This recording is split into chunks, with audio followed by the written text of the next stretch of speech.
नमस्कार, आदाब, बहुत-बहुत स्वागत है आप सभी का। आप देख रहे हैं खास कार्यक्रम नज़र और नज़रिया। मैं हूं आपके साथ बुशरा खानम फहद।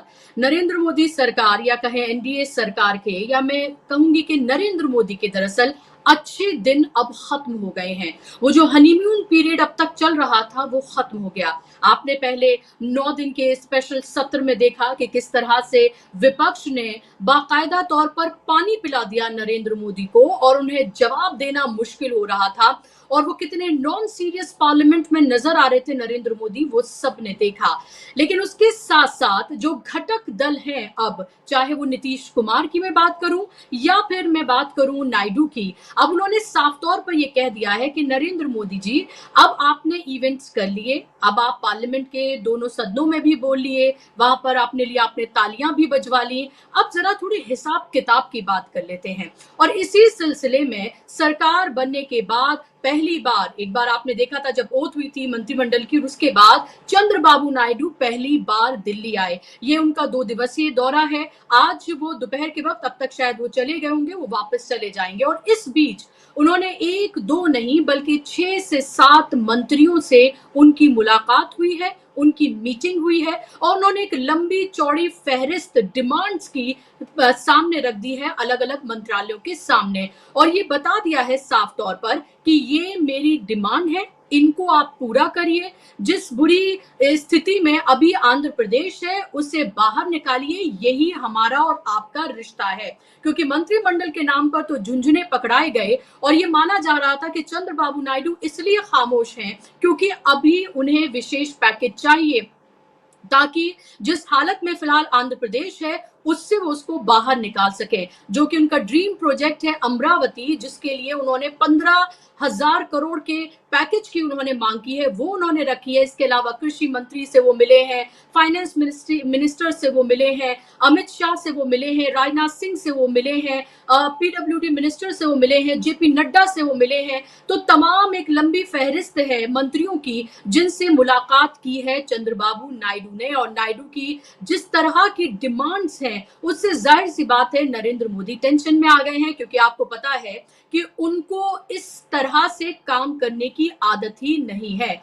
इससे पहले जब नीतीश कुमार आए थे दिल्ली और कार्यकारिणी की बैठक के बहाने जिस तरह का प्रेशर उन्होंने नरेंद्र मोदी पर बनाया था वो भी आपके सामने है। आपको पता है कि भले ही बिहार में सरकार हो और भारतीय जनता पार्टी की और नीतीश कुमार मिलकर वहां पर काम कर रहे हो, लेकिन भारतीय जनता पार्टी के नेता और नीतीश जेडीयू जो है वो आमने सामने है बिहार में। और जब कार्यकारिणी की बैठक यहाँ पे हुई थी तब नीतीश कुमार ने भी एक फहरिस्त थमा दी थी डिमांड्स की। उसमें कहा गया था कि बिहार को विशेष राज्य का दर्जा दिया जाए, कहा गया कि नीतीश के नेतृत्व में ही 2025 का चुनाव लड़ा जाए, आरक्षण को 9वीं सूची में शामिल किया जाए और बिहार को विशेष पैकेज दिया जाए। और जब तक ये डिमांड्स पूरी नहीं होंगी तब तक हमारी लड़ाई जारी रहेगी। लड़ाई किससे? यानी कि नरेंद्र मोदी से। तो एक तरफ जहां विपक्ष सरकार को घुटनों पर लाए हुए है, हाथरस पहुंचे थे आज राहुल गांधी। भोर सुबह 5-5:15 बजे वो दिल्ली से निकल गए थे, सुबह वहां पर पहुंचे और जब ज्यादातर लोग सो रहे थे तब राहुल गांधी हाथरस के लिए निकल चुके थे। वहां पीड़ितों से उन्होंने मुलाकात की, सांत्वना दी और ये कहा कि जो भी हमसे मुमकिन होगा वो तमाम कोशिशें हम करेंगे, ये साफ तौर पर कहा गया राहुल गांधी की तरफ से। और रोते बिलखते परिजनों से वो मिले और रोते बिलखते परिजन उनके गले से लिपट गए, क्योंकि उन्हें उम्मीद, एक आस राहुल गांधी के चेहरे में नजर आ रही थी। दूसरी तरफ हमारे प्रधानमंत्री क्या कर रहे हैं? आपको पता है कि कभी ओलंपियन से मिल रहे हैं, कभी T20 वर्ल्ड कप जीत के आए क्रिकेटर्स जो हैं उनसे वो मिल रहे हैं। अच्छी बात है, उन्हें मिलना चाहिए, लेकिन उनके पास इतना भी वक्त होना चाहिए कि वो हाथरस के पीड़ितों के लिए 2 शब्द उन्होंने सांत्वना के बाद अपनी लोकसभा की स्पीच में कहे थे। उसके बाद से वो बिल्कुल जैसे मणिपुर पर खामोश है वैसे ही अब तक हाथरस पे भी वो खामोश है। तो साफ तौर पर ये नजर आ रहा है कि तीसरी बार बने प्रधानमंत्री की प्रायोरिटीज क्या है और राहुल गांधी जो कि नेता प्रतिपक्ष पहली बार बने हैं उनकी प्रायोरिटीज क्या हैं। एक तरफ नरेंद्र मोदी तीसरी बार पीएम बनकर भी इवेंट में ही बिजी हैं और दूसरी तरफ राहुल गांधी लगातार भारत जोड़ो यात्रा से भी पहले से ही भट्टा परसौल से लेकर लगातार जो उनकी यात्राएं और लोगों से मिलने का जो उनका सिलसिला है, आम लोगों के दुख दर्द बांटने, तकलीफ बांटने का जो सिलसिला है वो लगातार उनका जारी है। अब नरेंद्र मोदी को यह भी समझ नहीं आ रहा है कि वो इसकी भी काट क्या लेकर आए। दूसरी तरफ उत्तर प्रदेश में भी आपसी गुटबाजी इस तरह से खुलकर सामने आ गई है कि उसको भी संभालना मुश्किल हो गया है। छोटे छोटे दल, अनुप्रिया पटेल, राजभर, ये सब भी अब मुखर होकर नरेंद्र मोदी और योगी आदित्यनाथ के सामने खुलकर बोल रहे हैं। और वहीं आपको पता है राजस्थान और हरियाणा से भी कुछ अच्छी खबर नहीं है। राजस्थान में किरोड़ी लाल मीणा जो है उन्होंने इस्तीफा दे दिया है। उनको लग रहा था कि शायद उन्हें मुख्यमंत्री बनाया जाएगा, लेकिन उन्हें मुख्यमंत्री तो छोड़िए आधा मंत्री बनाया गया और अब उन्होंने इस्तीफा दे दिया है। और साफ तौर पर कांग्रेस का ये कहना है कि बीजेपी में सब कुछ ठीक नहीं चल रहा है। तो दिल्ली से लेकर राजस्थान, राजस्थान से लेकर हरियाणा, महाराष्ट्र, आंध्र प्रदेश और इसके साथ साथ बिहार, इन तमाम जगहों पर आप ये देखें तो बीजेपी अपनी अंदरूनी कलह और उसके जो घटक दल हैं उन सब से घिरी हुई नजर आ रही है। और नरेंद्र मोदी, जिनको एक तरह से एक छत्र राज करने की उनको आदत रही हो, जी हुजूरी करवाने की आदत रही हो, जो कह दिया बस उस पर सब हामी भर दें, इस तरह की जब उनकी राजनीति करने की प्रवृत्ति रही हो, तो ऐसे में क्या नरेंद्र मोदी झुक पाएंगे? जो डिमांड्स की लिस्ट एनडीए के घटक दल, और एनडीए का मतलब नीतीश नायडू अलायंस हो गया है। अब नेशनल डेमोक्रेटिक अलायंस नहीं बल्कि नीतीश नायडू अलायंस हो गया है, जिसका एक तरह से नाम वो आप ये देखिए कि अब ये सवाल उठ रहा है क्या उसके आगे इतना झुक पाएंगे नरेंद्र मोदी? क्या ये डिमांड्स उनकी मान ली जाएंगी? और अगर नहीं मानी जाती हैं तो फिर क्या एक्शन नीतीश कुमार और चंद्रबाबू नायडू ले सकते हैं? रेवंत रेड्डी और चंद्रबाबू नायडू की भी मुलाकात होनी है और इसको लेकर भी बहुत ज्यादा कयास लगाए जा रहे हैं। इन्हीं तमाम मुद्दों पर हम बात करेंगे। इस पर बात करने के लिए मेरे साथ दो बेहद खास मेहमान जुड़ गए हैं जिनका तारुफ मैं आपसे कराना चाहूंगी। मेरे साथ राकेश अचल जी हैं, सीनियर जर्नलिस्ट हैं, दशकों का पत्रकारिता का उनका अनुभव है, बहुत दिनों बाद वो कार्यक्रम में जुड़े हैं। राकेश जी, बहुत बहुत स्वागत आपका। और इसके साथ ही हेमंत अत्री जी हैं हमारे साथ, सीनियर जर्नलिस्ट हैं और कई अखबारों में बहुत सीनियर पोजीशन पर वो रह चुके हैं। हेमंत जी, आपका भी बहुत बहुत स्वागत, इस्तकबाल। राकेश जी, शुरुआत अगर मैं आपसे करूं तो अभी की स्थिति की, अभी जो नरेंद्र मोदी की स्थिति है, एक तरफ विपक्ष पानी पिला रहा है, नाको चने चबवा रहा है, उनको घुटनों पर लेकर आ रहा है, उनके समझ नहीं आ रहा है कि ये जो राहुल गांधी का एक जो रौद्र रूप है उससे वो आखिर कैसे डील करें। और दूसरी तरफ उनके जो घटक दल, जिन्होंने एक लंबी चौड़ी फहरिस्त वो लगातार दे रहे हैं, लगातार दबाव बना रहे हैं, छोटे छोटे दल भी अब गलतियां बता रहे हैं नरेंद्र मोदी की कि किस वजह से उन्हें इतनी बड़ी हार का सामना करना पड़ा है। उनके मंत्री इस्तीफा दे रहे हैं। इस स्थिति को आप कैसे आंकते हैं और क्या नरेंद्र मोदी जैसा नेता, अमित शाह जैसा नेता, क्या वाकई में इन सबको बहुत दिन तक पचा पाएगा? शुक्रिया बुशरा जी। देखिए, आज की स्थिति में माननीय प्रधानमंत्री जी के सामने जो स्थितियां हैं वो उनकी पोजीशन 32 दांतों के बीच में जैसे जीभ होती है उस तरह से है। उनके जो सहयोगी के दल हैं गठबंधन के, उसमें बड़े तो दो ही हैं, अपना तेलुगु देशम और जनता दल यू। बाकी तो ढेर से हैं, 1 सीट वाले भी हैं, 4 सीट वाले भी हैं, 6 सीट वाले भी हैं, और सबको अपने हिस्से का 1 पाउंड गोश्त चाहिए। ये कहानी है, शेक्सपियर की नाटक है, उसमें ये आता है कि जो सहयोगी होते हैं वो ये शर्त लगा देते हैं कि भाई खून की 1 बूंद न निकले और उनको उनका 1 पाउंड गोश्त उनके हिस्से का मिल जाए। तो वो काम शुरू हो गया है। सहयोगी दलों की ये जो जरूरत है, इसको भारतीय जनता पार्टी बहुत अच्छी तरह से जानती थी और सौदा भी लगभग इन्हीं शर्तों पर हुआ था कि वो जब सत्ता में रहेंगे तो आंध्र में वो उनकी मदद करेंगे और इधर बिहार में भी उनकी मदद की जाएगी जो सहयोगी दल है। लेकिन इनकी जो फहरिस्त है जो आप गिना रही थी कि वो इतने सारे मंत्रियों से मिले, तो ये एक अंतहीन फहरिस्त है। मांग का कभी समापन नहीं होता, एक मांग खत्म होती है, दूसरी मांग शुरू हो जाती है। तो ये सहयोगी दलों से तो राहु और केतु की तरह घिर गए हैं, ग्रहण लग गया है सरकार को। बैसाखी तो हम लोग बहुत आम बोलचाल की भाषा में कहते हैं कि बैसाखी की सरकार है, लेकिन मैं कहता हूं कि ये राहु और केतु से घिरी हुई सरकार है। और इससे बच पाना इनके लिए मुश्किल है। और पहली बार 10 साल में ये मौका आया है कि संसद में एक सबल प्रतिपक्ष है, और सबल प्रतिपक्ष ही नहीं, प्रतिपक्ष का बाकायदा एक संवैधानिक हैसियत रखने वाला नेता भी है। पिछली संसद में ये नहीं था, उसका फायदा भारतीय जनता पार्टी ने उठाया, संसद को ध्वनिमत से चलाया, और जो कानून आप देख रहे हैं आईपीसी वगैरह के और साक्ष्य कानून की जगह जो भारतीय न्याय संहिता आई है, ऐसे 3, 4, 6, 8 कानून इन लोगों ने अलग अलग विषयों पर पारित करा लिए। तो अब इस संसद में वो चलने वाला नहीं है। राष्ट्रपति के अभिभाषण में विपक्ष के नेता की हैसियत से राहुल गांधी ने जिस ढंग से सरकार को आड़े हाथ लिया, निरुत्तर किया, बल्कि आड़े हाथ ही नहीं लिया, निरुत्तर किया। खासतौर पर जो हिंदुत्व का मामला था, उन्होंने कहा हिंदू जो हिंसक होते हैं, उस बात को लेकर के भारतीय जनता पार्टी ले उड़ी, जबकि उन्होंने उसी सदन में स्पष्ट कर दिया कि कौन सा हिंदू हिंसक होता है, कौन सा हिंदू हिंसक नहीं होता। तो उनका वो जो बार था वो भी खाली चला गया। और आप कहते हैं ना कि जैसे कोड़ में खाज होती है, वो स्थिति हो गई कि इधर संसद समाप्त नहीं हुई थी, इधर हाथरस में इतना बड़ा हादसा हो गया। और ये वो ढोंगी लोग हैं जो सत्तारूढ़ दल के संरक्षण में पनपते रहे हैं। उत्तर प्रदेश में दूसरा टर्म है माननीय योगी जी का, और उनके संरक्षण में ये बाबा बहुत रूप से फले हैं। एक बाबा नहीं, कई बाबा हैं। ये तो इनके जो ताजा भोले बाबा आए हैं गिरफ्त में, वो अलग चीज है। लेकिन इस दर्दनाक हादसे के बाद भी माननीय प्रधानमंत्री ने और उनकी सरकार के जो वरिष्ठ मंत्री हैं, आधा दर्जन, जो सदन में उनकी सुरक्षा में खड़े हो रहे थे बार बार, किसी का मन द्रवित नहीं हुआ। यहाँ तक कि चलिए सरकार छोड़ दीजिए, संगठन में पार्टी के राष्ट्रीय अध्यक्ष या प्रदेश अध्यक्ष तक घटना स्थल पर पीड़ितों का दुख दर्द दूर करने नहीं गए।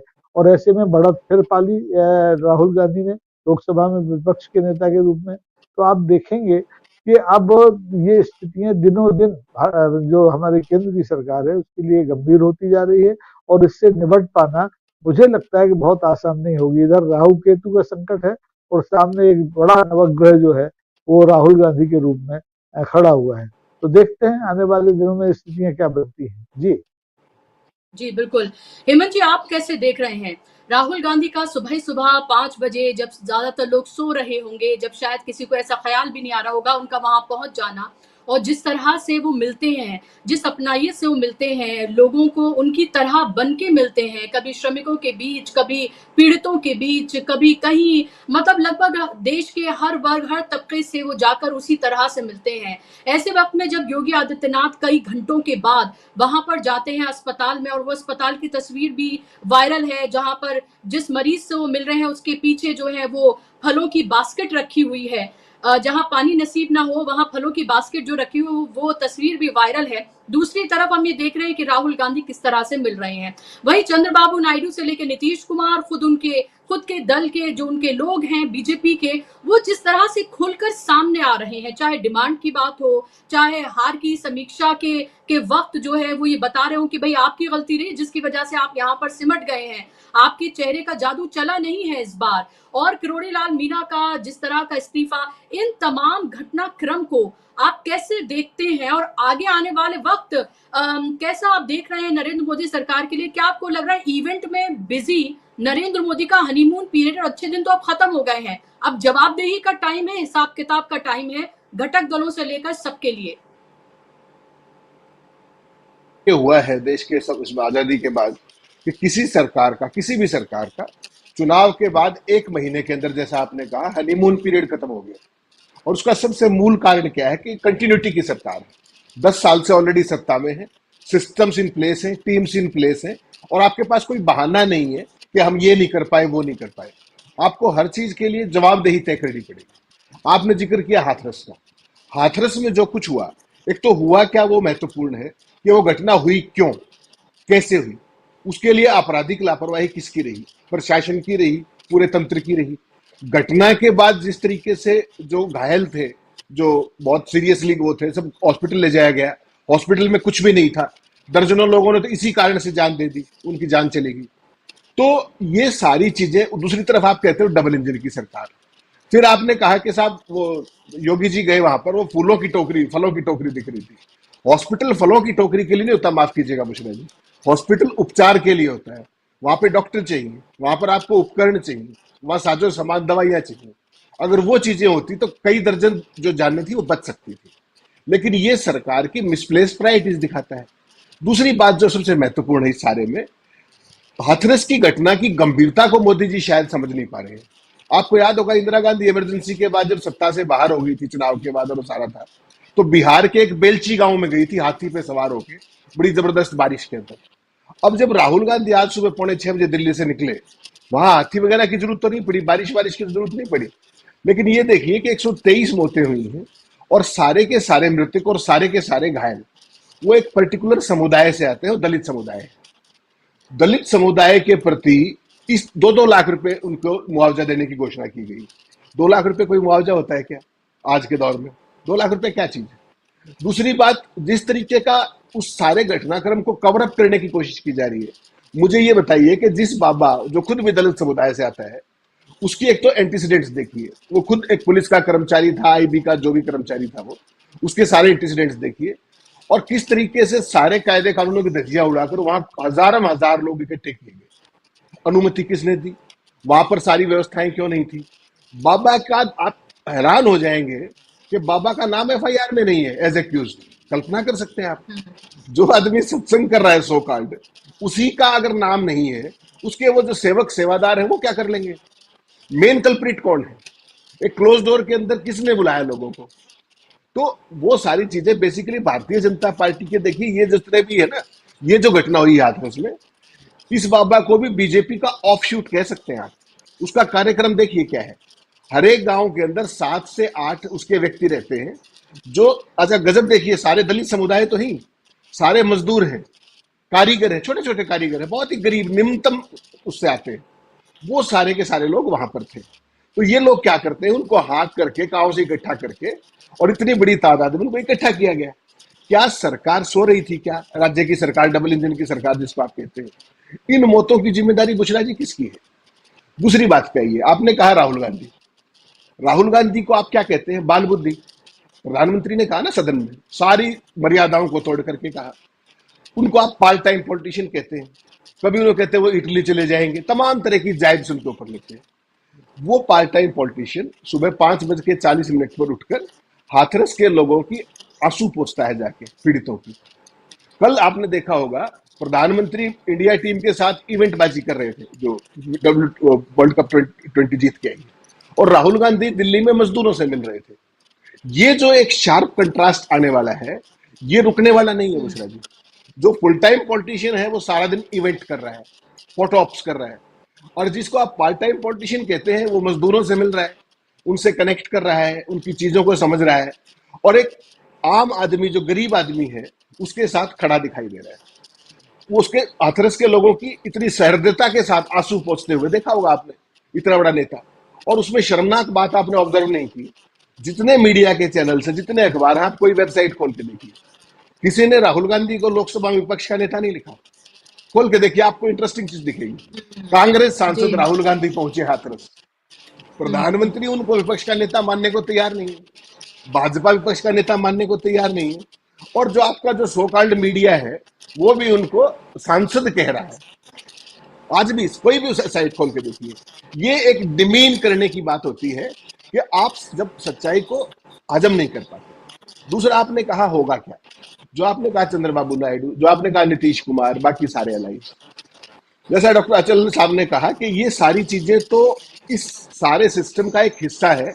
वो कोई भी सरकार होती है अलायंस, उसमें कोई नई बात नहीं है। लेकिन महत्वपूर्ण बात यह है प्रधानमंत्री जी की प्रायोरिटीज क्या है। क्या प्रधानमंत्री अपनी प्रायोरिटीज बदलने को तैयार है? जवाब है ना। क्या प्रधानमंत्री अपनी कार्यशैली बदलने को तैयार है? जवाब है ना। इस बार प्रधानमंत्री ये मान के चले कि उनको सारा नैरेटिव बदलना पड़ेगा बुशरा जी।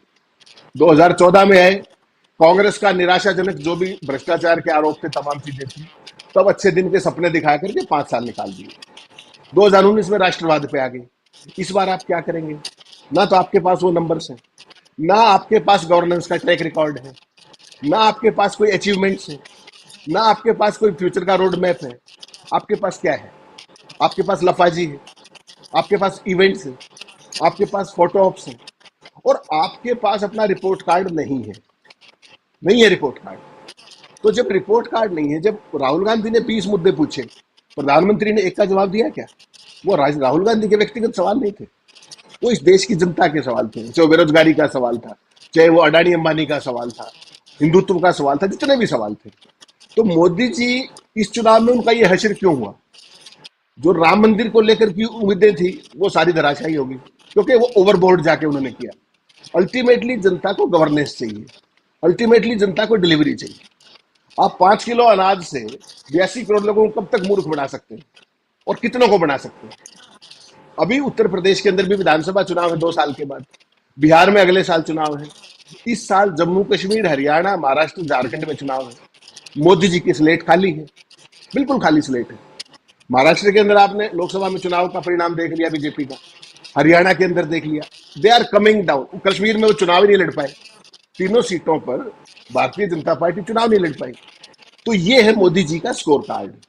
जब आप चुनाव ही नहीं लड़ेंगे तो आप खड़े कहां पर होंगे? पूरे देश में कश्मीर के नाम पर वोट मांगे और कश्मीर घाटी की तीनों सीटों पर कैंडिडेट नहीं खड़े किए, ये है आपका। तो ये कहीं ना, अच्छा कल आपने देखा वो अग्निवीर वाले मसले पे एक भाजपाई चैनल पे जिस तरीके से वो पंजाब के अंदर लोगों ने घेरा उस रिपोर्टर को, ये शुरुआत है। ये मान के चलिएगा कि जो अग्निवीर शहीद थे उनके पिताजी क्या कह रहे हैं कि हमें क्या मिला क्या नहीं मिला, और वो कैसे मिसअप्रोप्रिएट कर रहे थे। तो इस बार शामत केवल मोदी जी की नहीं है, मोदी जी के जितने भी ये अंग है ना, ये मीडिया, ये तमाम सारी चीजें जिनको उन्होंने अपना अघोषित एलाई बना रखा है, वो एजेंसीज भी इस बार वो नहीं कर पाएंगी जो वो गदर उन्होंने 10 साल से मचाया है। तो ये सारी की सारी चीजें मोदी जी के लिए एक खास तरह की चुनौती लेके आएगी, और उसका अगर कोई सॉल्यूशन है बुशरा जी, आप सहमत होंगी, उसका सॉल्यूशन है जी आप अपनी कार्यशैली बदलिए, आप अपना नैरेटिव बदलिए। अब मोदी जी के पास नैरेटिव है ही नहीं, कब तक झूठ बोलेंगे, कब तक कपड़ों से पहचानेंगे, कब तक वो आपकी भैंस चुरा ले जाएंगे, कब तक आपके गहने मंगलसूत्र चुरा लेंगे? ये बकवास बहुत हो चुकी है। अब आपको मुद्दों पर आना पड़ेगा।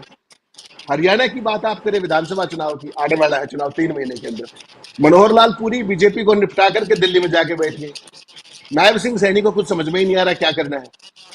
अब उन्होंने सरपंचों को डीसी और एसपी के सामने बिठा दिए, साथ साथ में कुर्सी डाल के। बड़ी अच्छी बात है, सम्मान होना चाहिए जनप्रतिनिधियों का। लेकिन वो 10 साल में क्यों नहीं हुआ? अब क्यों हो रहा है? क्योंकि गांव में घुसने की अनुमति नहीं मिली लोकसभा में, तो गांव में घुसने का रास्ता तलाश रहे। तो जो पार्टी, आपको पता है हरियाणा जैसा प्रदेश या बाकी हिंदुस्तान, 65% आबादी गांव में रहती है। गांव का जो हालात है पूरे के पूरे, गरीबी, बेरोजगारी और सारी चीजें, महंगाई, उसको कैसे सामना करोगे? कब तक आप हिंदुत्व की वो करेंगे? राहुल गांधी ने हिंदुत्व की परिभाषा बदल दी। उन्होंने क्या कहा कि हिंदू तो कभी हिंसा करता ही नहीं, हिंदू तो कभी झूठ ही नहीं बोलता, और मोदी जी को इसके अलावा कुछ आता नहीं है। तो ही वॉज जी truly exposed before the parliament, before the country.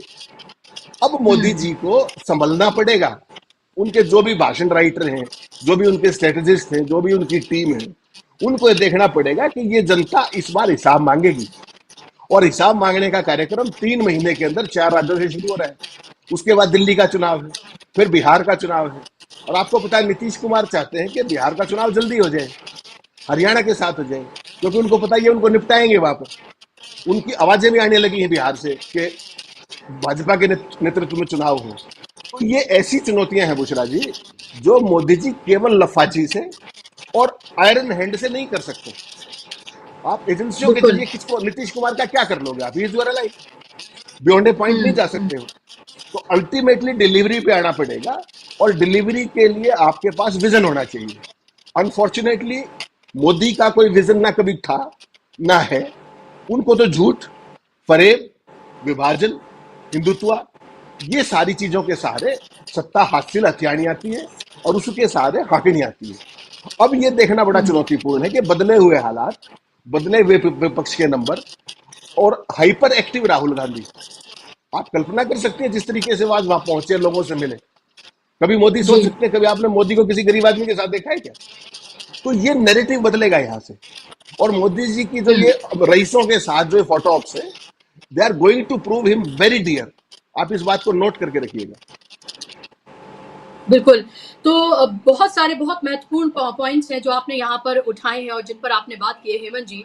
लेकिन राकेश जी, फिर सवाल यही उठ खड़ा होता है कि इस सरकार का भविष्य क्या है? नरेंद्र मोदी का भविष्य क्या है? क्या जब तक नीतीश नायडू डिपेंडेंट ये जो अलायंस है ये तब तक रहने वाला है जब तक उनकी डिमांड्स हैं? अभी चंद्रबाबू नायडू को लगता है कि उनके साथ मिलकर उन्होंने चुनाव लड़ा है, अभी उनकी डिमांड्स की एक लंबी फहरिस्त है, उनको बुरे दौर से, अभी जिस तरह के फाइनेंशियल क्राइसिस से जूझ रहा है आंध्र प्रदेश, उससे उन्हें अभी बाहर निकालना है। अभी उनकी प्रायोरिटी वो है अमरावती, जो कि उनका ड्रीम प्रोजेक्ट है, उस पर वो काम करना चाहते हैं। और इसके साथ साथ नीतीश कुमार अभी देख रहे हैं, he is in wait and watch, अभी उस कंडीशन में है वो।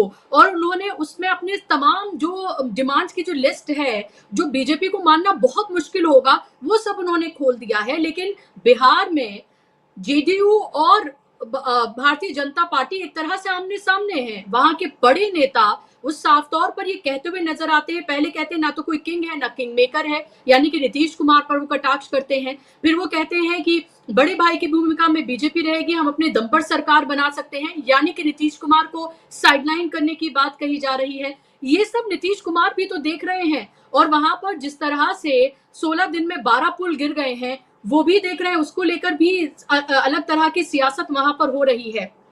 इस सब को आप कैसे देख रहे हैं? एनडीए का भविष्य, मोदी का भविष्य, 240 वाले बीजेपी का भविष्य आप कैसे देख रहे हैं, जहां पर विपक्ष इतना मजबूत है कि वो एक बाल के बारीक भी कोई आपको चांस देना नहीं चाहता है?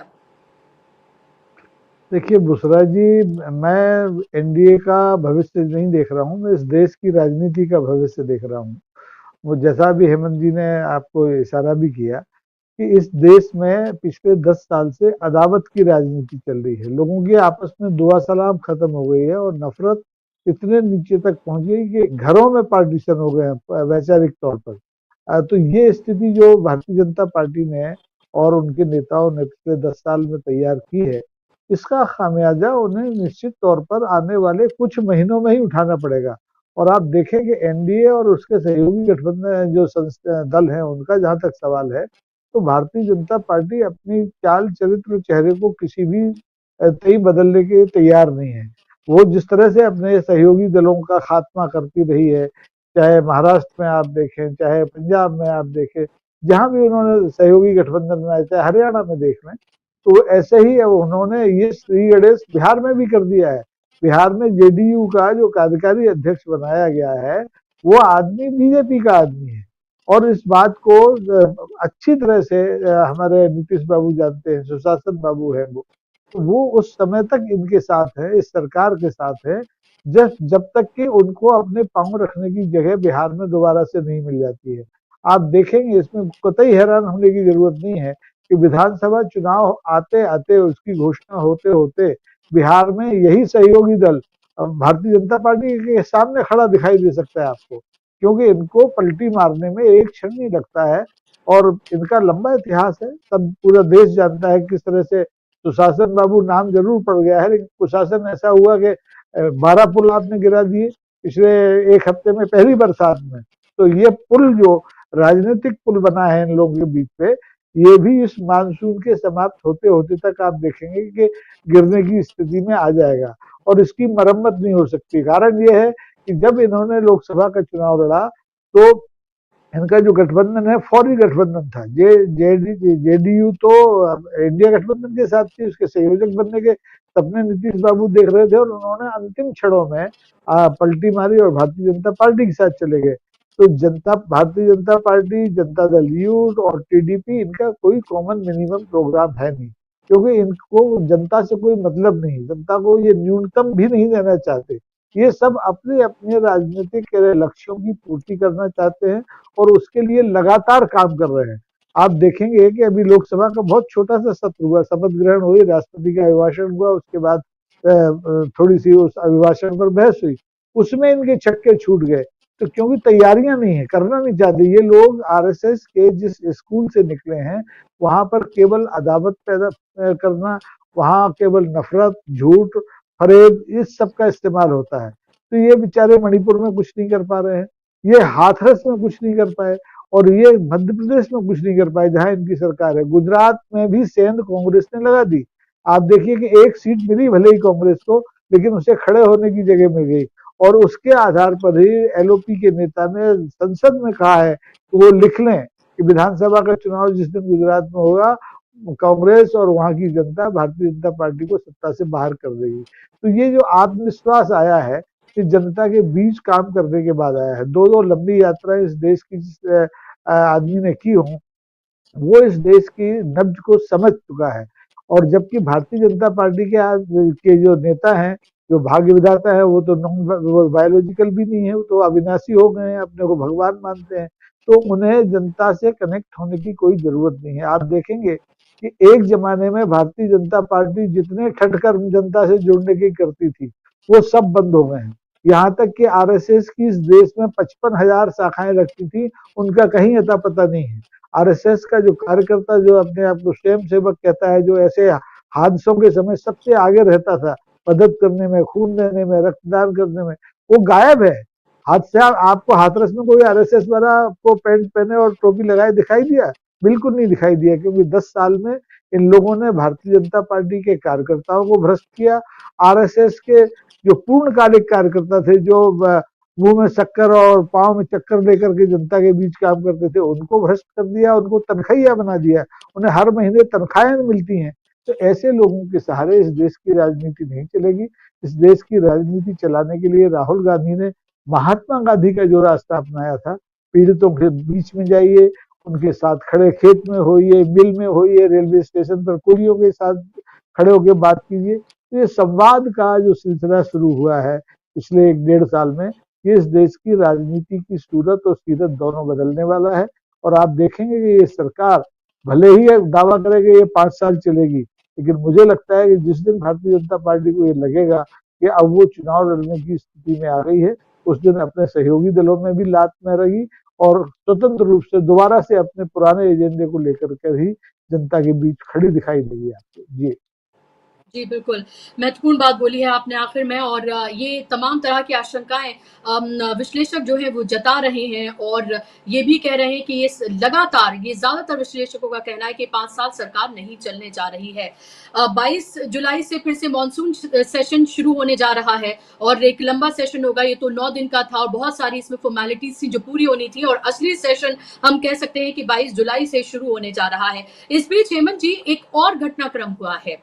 मुकेश अंबानी सोनिया गांधी से मिलने के लिए पहुंचे, और हमने देखा कि इससे पहले वो कभी नहीं हुआ कि वो इस तरह से गए हो मिलने के लिए। शादी का कार्ड वो लेकर पहुंचे, 1 घंटे तक रुके, और पीछे कहानी बताई गई कि भाई समोसे लेने के लिए सोनिया गांधी ने भेजा था, और वो समोसे लाने में 1 घंटा लग गया, और इसीलिए जो है वो 1 घंटे तक वहां पर रहे। तो इस तरह की कहानियां जो है वो बताई जा रही हैं। मेरा सवाल आपसे ये है, मुकेश अंबानी का सोनिया गांधी से मिलना ये कोई आम घटनाक्रम नहीं है, और क्या इतनी हिम्मत ये इसलिए आई है क्योंकि नरेंद्र मोदी अब कमजोर नरेंद्र मोदी हैं, या फिर आप इसको सिर्फ एक फॉर्मेलिटी ही समझते हैं कि मुकेश अंबानी एक फॉर्मेलिटी की तरह जैसे और तमाम जगहों पर जा रहे हैं, उन्होंने ये शादी का कार्ड दिया है? इसका विश्लेषण होना जरूरी है, क्योंकि कई लोग अलग अलग तरह के विश्लेषण इसको लेकर भी कर रहे हैं।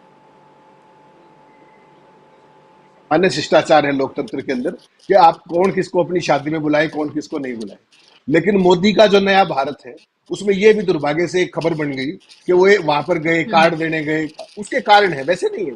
वो सवाल बड़ा वाजिब है। अंबानी के 2 बच्चों की पहले भी शादी हुई है अटल इनके मोदी जी के कार्यकाल में, तब तो वो ये फोटो ऑप नहीं आई सोनिया गांधी के यहाँ। और लिख के चलिए, मान के चलिए कि अगर राहुल गांधी विपक्ष के नेता ना हुए होते या कांग्रेस की 99 सीटें ना हुई होती, तो इस बार भी मुकेश अंबानी कार्ड देने नहीं जाते।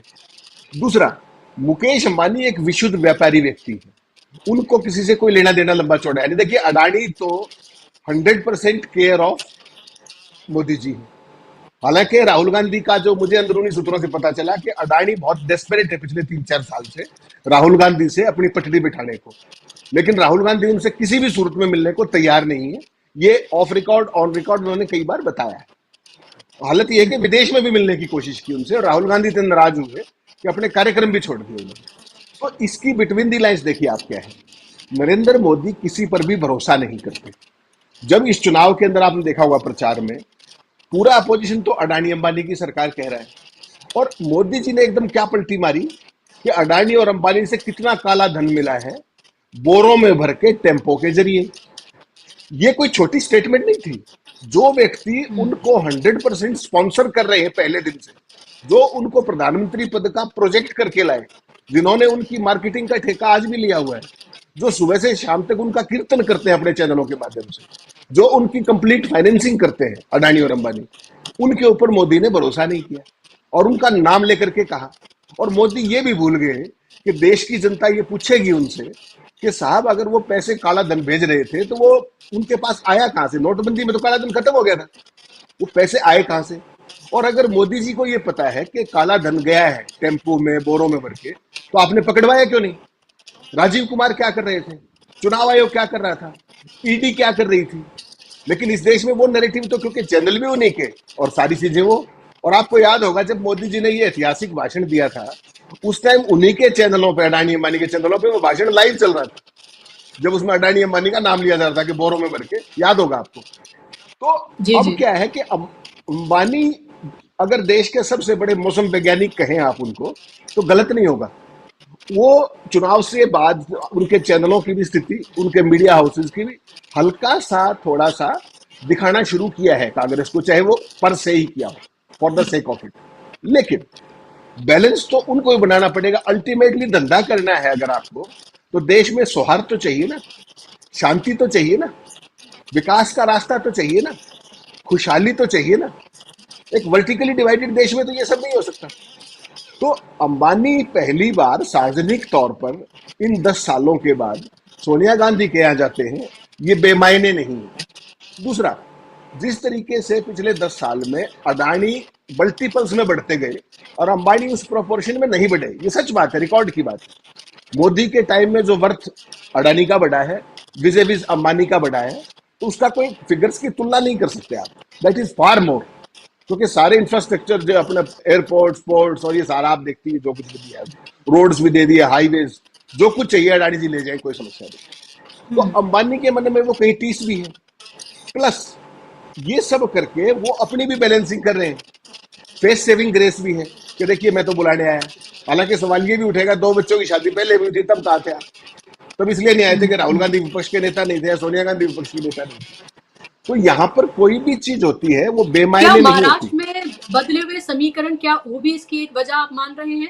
और ये लग रहा है साफ तौर पे कि आने वाले चुनाव में भी महाराष्ट्र में सत्ता बदलने जा रही है। ये साफ तौर पर, ये बिल्कुल, ये अब कोई ढकी छुपी बात नहीं, बिल्कुल साफ तौर पर नजर आ रहा है। लोकसभा में करारी हार और आने वाले विधानसभा में बदले हुए समीकरण। निश्चित तौर पे Pushparaj, you have hit the nail.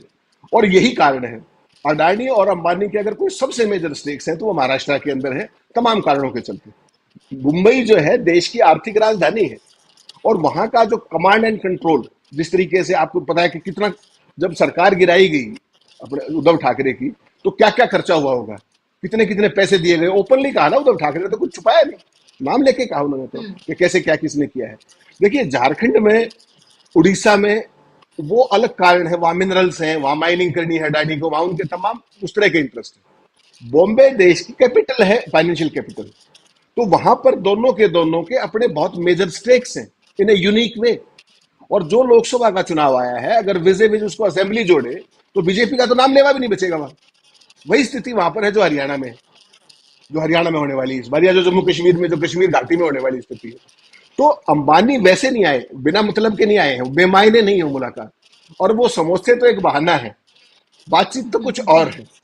और वो बातचीत क्या है कि साहब जो पिछली गई बीती उसको भूल जाइए, जो पहले व्यवहार था वो रहेगा, और कोई ऐसी बात आप पर्सनलाइज मत, क्योंकि राहुल गांधी तो किसी सूरत में लिख के रखिए अंबानी और अडानी से नहीं मिलेंगे, जो उनके तेवर और तल्ख तेवर जिस तरीके के। और फिर जो बीजेपी ने जो खासतौर पे ये भी कहा, आपको याद होगा चुनाव में, कि अंबानी अडानी का नाम लेना बंद कर दिया, जबकि वो हर भाषण में एवरेज 4 बार नाम लेते थे। तो बीजेपी भी कहीं ना कहीं उनको प्रवोक कर रही थी। तो ये सारे जो हालात हैं, इस देश के जो उद्योगपति है ना, जो आपने जिक्र किया इंट्रोडक्शन में और पिछले सेगमेंट में, आपने कहा चंद्रबाबू नायडू या नीतीश कुमार, वो पॉलिटिकल लोग हैं। जो ये व्यापारी हैं, ये उनसे बड़े मौसम वैज्ञानिक होते हैं, ये स्थितियों को ज्यादा करीबी से परखते हैं, ये नाड़ी के वैद होते हैं, देश की पल्स को बहुत अच्छे से पकड़ते हैं। मजबूरी में उनको कुछ भी करना पड़े, उनको गलत एग्जिट पोल दिखाने पड़े, उनको स्पॉन्सर्ड ओपिनियन पोल दिखाने पड़े, उनको धक्के से मोदी का कीर्तन करना पड़े, क्योंकि वो एक इकोनॉमिक मॉडल है, विज्ञापन चाहिए, लेकिन अल्टीमेटली तो देश के यथार्थ का धरातल उनको भी दिख रहा है कि मोदी कितनी खोखली जमीन पर खड़े हैं। अंबानी को भी ये पता है कि अगर एजेंसीज ना होती, चुनाव आयोग ना होता, इतना बेतहाशा धन ना होता, तो भाजपा का इसी चुनाव में क्या असर होता। अंबानी से ज्यादा कौन जानता है इस बात को। तो वो सारी, अच्छा विधानसभा के चुनाव जब आएंगे तो वो सारी चीजें दिल्ली की चुनौतियां हैं। तो अंबानी ने ये बढ़िया मौका चुना है मोदी पे भी प्रेशर डालने का, एक तरीके से इनडायरेक्टली अडानी को भी आईना दिखाने का, क्योंकि वो तो जा ही सकते हैं, अडानी नहीं घुस सकते 10 जनपद में, ये भी मान के चलिए। तो वो भी एक खास तरह की अदावत वहां पे है। तो अंबानी ने अपना जो पुराने जो रिश्ते थे उनको पुनर्जीवित करने की कोशिश की है। और अब एक देखना और भी इंटरेस्टिंग होगा कि गांधी परिवार उनके बेटे की शादी में जाता है या नहीं। एक जाता है तो कौन जाता है, और नहीं जाएगा तो भी मतलब है। राहुल तो नहीं जाएंगे, ये तो निश्चित मानिए आप। सोनिया गांधी वैसे नहीं जाती, तो क्या प्रियंका जाएंगी, और नहीं जाएंगी तो उसके मायने क्या है। तो ये सारी की सारी चीजें बिना मतलब के नहीं, इनके बहुत गहरे मायने हैं। देश देख रहा है, पूरा मीडिया का जो इकोसिस्टम है वो देख रहा है, और देख मोदी भी रहे हैं। लेकिन मोदी चाह करके भी बहुत सारी चीजों में कुछ कर नहीं सकते। उन्होंने एक लूज बात कही कि बोरों में पैसे उनमें भर के गए, कितने पैसे दिए और दिए। अगर कोई भी इज्जतदार उद्योगपति होता तो he should have shot back कि आप क्या बात कर रहे हैं, आप, वो चुनौती देता उनको। लेकिन हमारे यहाँ तो वो संस्कृति है नहीं, तो तब तो चुप रह गए। लेकिन आज सोनिया गांधी से कल मिलने का, 1 घंटा बैठने का, समोसे तो एक बहाना है, कहानी कुछ और है। और वो कहानी यही है कि let us move together the way we used to be. और वो अडानी को भी एक आईना दिखाने का काम किया है, और मोदी को भी एक मैसेज देने का काम किया है इनडायरेक्टली। जी बिल्कुल। बहुत सही आपने विश्लेषण किया। ये साफ तौर पर ये ऐसे ही नहीं था, ये कोई शिष्टाचार मुलाकात नहीं थी, इसके बहुत सारे मायने थे, और एक पूरा एक मैसेजिंग जो है वो मुकेश अंबानी की तरफ से दी गई है। मेरा सवाल आपसे राकेश जी, कि क्या आने वाले जो विधानसभा के चुनाव हैं, जो अभी इस साल होने जा रहे हैं 4 राज्यों के, और उन चारों राज्यों में ये साफ तौर पर दिख रहा है कि भारतीय जनता पार्टी बहुत कमजोर स्थिति में है, उसके रिजल्ट क्या बहुत कुछ तय करने जा रहे हैं? नरेंद्र मोदी की तकदीर, एनडीए की तस्वीर बहुत कुछ बदलेगी क्या? आपको लगता है इन 4 राज्यों के रिजल्ट के बाद, जिसका इंतजार शायद इंडिया गठबंधन भी बहुत बेसब्री से कर रहा है? तो कहावत नुमा शेर है कि बदले बदले मेरे सरकार नजर आते हैं, घर की बर्बादी के आसार नजर आते हैं। तो आसार साफ दिखाई दे रहे हैं कि इन 4 विधानसभाओं के चुनाव में जो भी नतीजा आएगा उसके ऊपर ही इस केंद्र सरकार का भविष्य टिका है। इस सरकार को जेडीयू और टीडीपी नहीं संभालेगी, इस सरकार को इन 4 राज्यों के विधानसभाओं के नतीजे संभालेंगे। अगर इन राज्यों की जनता ने बीजेपी को खारिज कर दिया, जैसे कि अभी हेमंत जी ने आशंका भी जताई है कि हरियाणा में भी वही हो सकता है, वही महाराष्ट्र में हो सकता है, और बिहार में भी कमोबेश वही होगा जब भी चुनाव हो, अगर वे हरियाणा के साथ हो जाते हैं। जम्मू कश्मीर में तो सफाया साफ दिखाई दे रहा है। आप घाटी में लोकसभा का चुनाव नहीं लड़ पाए, और उसका सबसे बड़ी वजह है कि आपने स्वतंत्र भारत में नए राज्य बने, लेकिन स्वतंत्र भारत में पहली बार ऐसा हुआ कि कोई स्थापित राज्य के 3 टुकड़े कर दिए गए, उन्हें राज्य का दर्जा नहीं दिया गया, और पूरे 4-5 साल आपने झूठ बोलकर निकाल दिए। वहां लोकतंत्र की सबसे बड़ी हत्या वहीं हुई है। तो इन राज्यों के विधानसभा चुनाव के जो नतीजे हैं वो इसकी तकदीर, भारतीय जनता पार्टी की तस्वीर सब तो तय करेंगे ही। इसके साथ ही ये भी तय करेंगे कि क्या इस देश में अदावत की राजनीति चलेगी, क्या इस देश में फिर से नफरत की राजनीति चलेगी, या फिर कुछ तब्दीलियां आएंगी। मोहब्बत की दुकानें तो खुली चुकी हैं जगह जगह से, तो या ये दुकानें ज्यादा चलेंगी।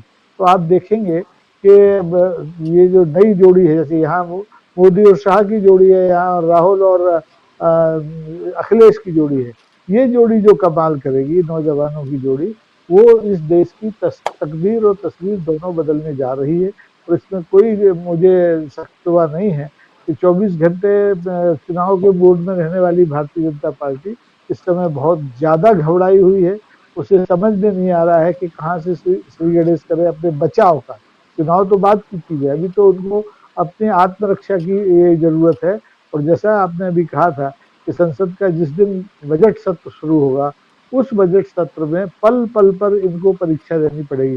राज्यसभा में आपने देख लिया, अभी जब माननीय प्रधानमंत्री के भाषण के बाद विपक्ष ने वॉकआउट किया, तो इस इंडिया गठबंधन के साथ वो बीजू जनता दल भी था, जो कि पहले कभी लोकसभा चुनाव में गठबंधन में इन लोगों के साथ नहीं था। तो ऐसे कई नए साथी आने वाले सत्र के दौरान ही हो सकता है इंडिया गठबंधन से जुड़ जाएं, और ये जो इक्का दुक्का है मांझी जैसे लोग, इनकी कोई हैसियत नहीं है। इन्हें अगर जिस दिन भी इनको इनके हिस्से का भोजन नहीं मिलेगा, ये छोड़कर इधर खड़े दिखाई देंगे। और ऐसे में ये सरकार कितने दिन चलेगी ये तो ऊपर वाला जानता है, और यह खुद मोदी जी जानते हैं।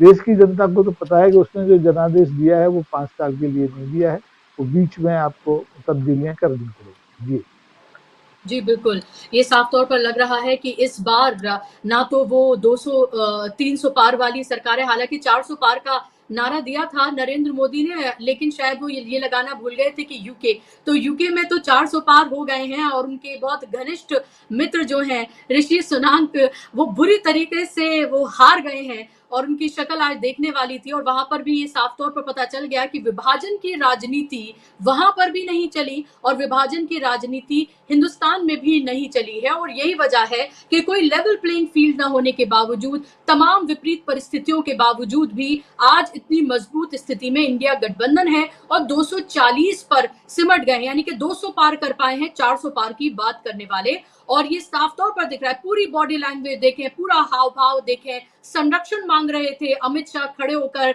ओम बिरला से कि राहुल गांधी से हमें संरक्षण दीजिए, देखिए वो ये क्या बोल रहे हैं। और वो उससे पहले की फिर कई वीडियोस वायरल हैं अमित शाह की कि किस तरह से डरा धमका कर वो एक तरह से लोकसभा के अंदर भी विपक्ष के नेताओं को बिठा रहे थे। तो अब स्थितियां ना सिर्फ नंबर गेम बल्कि लोकसभा और राज्यसभा में भी पूरी तरीके से बदल गई है। आने वाला मॉनसून सत्र और मुश्किल भरा होने जा रहा है, क्योंकि एक राहुल गांधी के भाषण में पूरा का पूरा कैबिनेट उठ खड़ा हुआ था डिफेंस में। नरेंद्र मोदी को कभी उठते भी नहीं देखा, 2 बार नरेंद्र मोदी उठे, गृह मंत्री, रक्षा मंत्री, कृषि मंत्री, हर कोई वहां पर उठ खड़ा हुआ था अपने सरकार के बचाव में। ऐसा इस तरह की कह सकते हैं कि चिंगारी नहीं बल्कि आग लगाई थी राहुल गांधी ने, और वो लगातार, आप ये देखिए कि लगातार सड़कों पर हैं, और उनकी यात्रा, लोगों से संवाद, वो थमने का नाम नहीं ले रहा है।